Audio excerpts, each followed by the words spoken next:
নমস্কার। আজ আপনাদের সামনে সামান্য কিছু বলি। আশা করি ভালো আছেন। হ্যাঁ, আজকে যেটি বলছি সেটি আমাদের উন্নতি এবং অবনতির কথা। উন্নতি এবং অবনতি এ তো আমাদের মধ্যেই রয়েছে। উন্নতি কর্মপথ যদি ভালো হয়, ভালো গুণগুলো যদি আমাদের মধ্যে থাকে, তাহলে উন্নতি হবেই। আর যদি ভালো গুণগুলি আমাদের মধ্যে না থাকে, চেতন শক্তি যদি না থাকে, তাহলে উন্নতির আশা কম, সেখানে অবনতি। যেমন কুড়েমি, অলসতা, সংকীর্ণতা, কাতরতা, ভয় পাওয়া, এইগুলো আমাদেরকে পিছিয়ে দেয়, অবনতির মূল কারণ হয়ে দাঁড়ায়। আবার দৈব কিছু রয়েছে, সেগুলি হলো জন্ম থেকে বয়ে বেড়াতে হয়। আবার কর্মফলের গুণের জন্যেও ফল ভোগ করতে হয়, তাই না? আমি সুপথেই চলছি, সবই ছিল, কিন্তু মাঝ পথে যেন কোথায় একটা ভুল হয়ে গেল। আর সেই ভুলের মাসুল দিতে আর উন্নতি না হয়ে অবনতি, তার আর শেষ নেই। আমি আর ওইদিকে যাচ্ছি না, উন্নতি করতে হবে।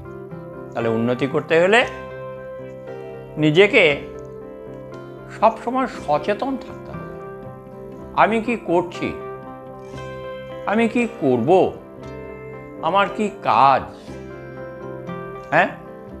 এইগুলো নিজেকে জানতে হবে। আমি কোনো জায়গায় কোনো কিছুকে ফাঁকি দিচ্ছি না তো, ঠিক ঠিক জায়গায় ঠিক ঠিক নিজেকে ব্যবহার করছি তো, কি সংসারে কি সংসারের বাইরে। এই যে 24 ঘন্টা দিনরাত মিলে, এই 24 ঘন্টা যদি সংসারের উন্নতি করতে হয়, তাহলে সংসারের উন্নতি করতে গেলে যা যা প্রয়োজন তা আমি ঠিক ঠিক করতে পারছি কি না। যদি কোথাও ভুলভ্রান্তি থাকে, তাহলে সেটা শুধরে নেওয়া একান্ত প্রয়োজন। তা না হলে ভুল হবে, আর সেই ভুলটা আপনি করেই যাবেন। আর যদি বুঝতে পারেন যে না, আমার এই জায়গাটা ভুল হচ্ছে, তাহলে সেই জায়গাটায় আপনি সচেতন থাকবেন না, তাহলে আপনারা ভুলটা তো শোধরাবেনই, আবার সঠিক পথটাও পেয়ে যাবেন না। তাহলে সেটা জানতে হবে যে আমি ঠিক চলছি কি না, আমার কোথাও ভুল হচ্ছে কি না। যদি ওই অভিভাবক থাকে, তাহলে তিনি বলে দেবেন কোনটা করা উচিত, কোনটা করা উচিত নয়। আর অভিভাবক না হলে, যদি আপনি জ্ঞানী হন, তাহলে আপনার জ্ঞানই আপনাকে ঠিক জায়গায় দাঁড় করিয়ে দেবে। জ্ঞান তো উকিল, আর আপনার বিবেক আছে, সে তো নিশ্চয়ই বলে দেবে, উত্তরটা আপনার কাছ থেকেই পেয়ে যাবেন। যাই হোক, এই অভিভাবক যদি শক্ত না হয়, যদি সঠিক না হয়, তাদের যদি আবার কোনো দুর্বলতা থাকে, তাহলে আবার লক্ষ্যে পৌঁছে দেওয়াও খুব মুশকিল। কারণ ভুলটা ধরার ক্ষমতা এবং ভুলটা ধরার পরে সংশোধনের যে জায়গাটা, সেটা একটু বুঝিয়ে দেওয়া প্রয়োজন, তাই না? তা না হলে ভুল হবে। এখন এই যে উন্নতি, এই উন্নতিটা আমরা খুব বেশি আশা করি। কেন না, উন্নতিতে কি হয় না, আমরা আনন্দ পাই। আমি কালকেও বলেছি যে আনন্দ পেতে হবে। তাই আনন্দ পেতে গেলে সৎ হতে হবে, সৎ কর্ম করতে হবে, সৎ গুণের পরিচয় রাখতে হবে সমাজে, তাই না? ভালোবাসতে শিখতে হবে।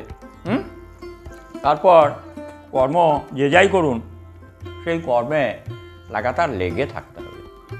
হ্যাঁ, তাহলে সব এক সময় ঠিক হয়ে যাবে এবং দিনের পর দিন আপনি এগিয়ে যাবেন লক্ষ্যের পথে, তাই না?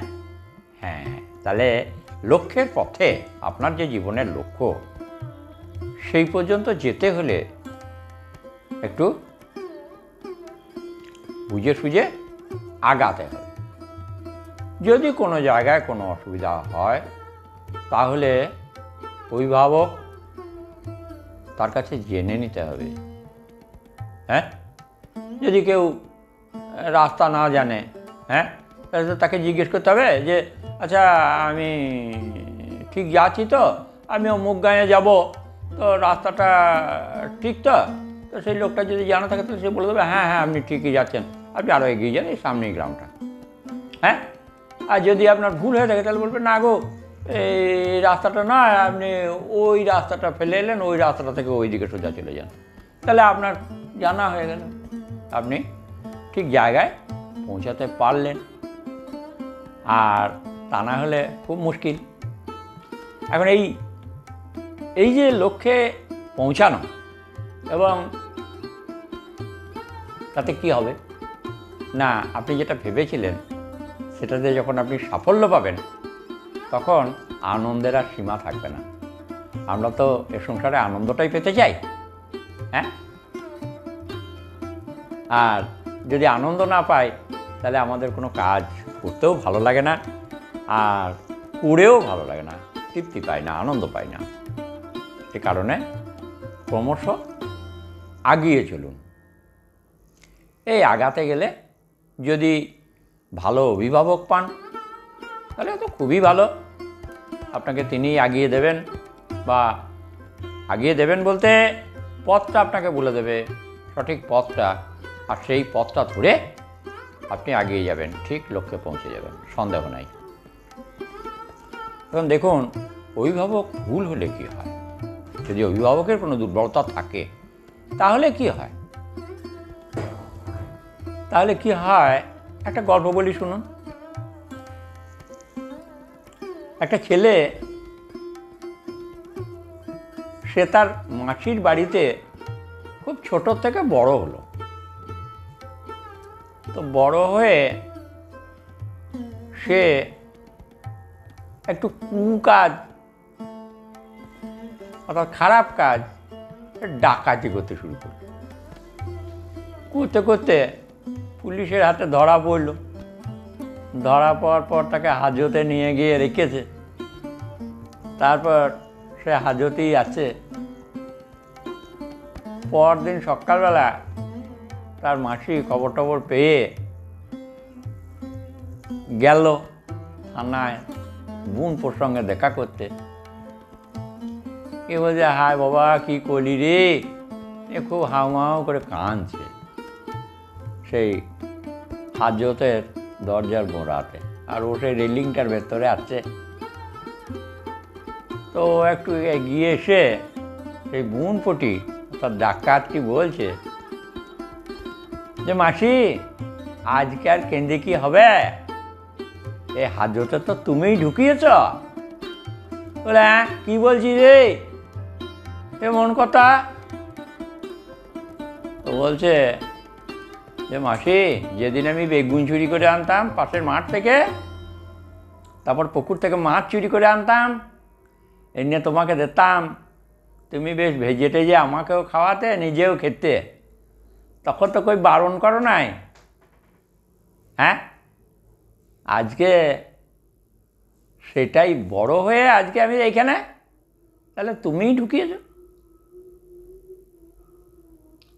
নমস্কার, আজকে এটুকুই থাক।